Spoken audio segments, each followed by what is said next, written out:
કોબી ટમેટાનું શાક આમ તો બધા જ ઘરમાં બનતું હોય છે. આજે આપણે એકદમ અલગ અને સરળ રીતથી બનાવીશું.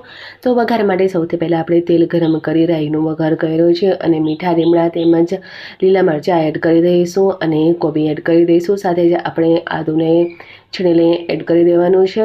હવે કોબીને આપણે સરસ રીતે સાંતળી લેવાની છે. જ્યાં સુધી બધું જ પાણી શોષાઈ ના જાય ત્યાં સુધી આપણે કોબીને સાંતળી લઈશું. તમે જોઈ શકો છો પાણી એકદમ સરળતાથી છૂટું પડી ગયું છે. બધું જ પાણી શોષાઈ જાય ત્યારે આપણે મસાલા એડ કરી દેવાના છે અને મસાલા એડ કર્યા પછી સરસ રીતે આપણે તેને મિક્સ કરી દઈશું. મસાલામાં જે ઘરના મસાલા છે એ જ આપણે એડ કર્યા છે.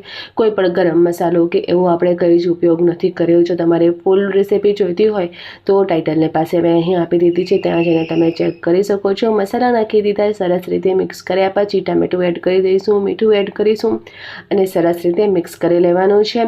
મીઠું આ શાકમાં તમારે સૌથી છેલ્લે જ એડ કરવાનું છે. ટમાટું એકદમ સોફ્ટ થઈ જાય ત્યાં સુધી ઢાંકીને પકવાનું. પાણીનું એક ટીપું પણ આ શાકમાં આપણે નથી નાખ્યું અને સરસ રીતે આપણું એકદમ ટેસ્ટી અને રોજ બનાવીને ખાવાનું મન થાય એવું કોબી ટમેટાનું શાક બનીને રેડી થઈ ગયું છે. જો વિડીયો પસંદ આવ્યો હોય તો લાઈક જરૂરથી કરજો અને ચેનલને સબસ્ક્રાઈબ પણ કરો. આજે જ બનાવો આ શાક અને કેવું લાગ્યું એ મને કોમેન્ટ કરીને જરૂરથી બતાવો.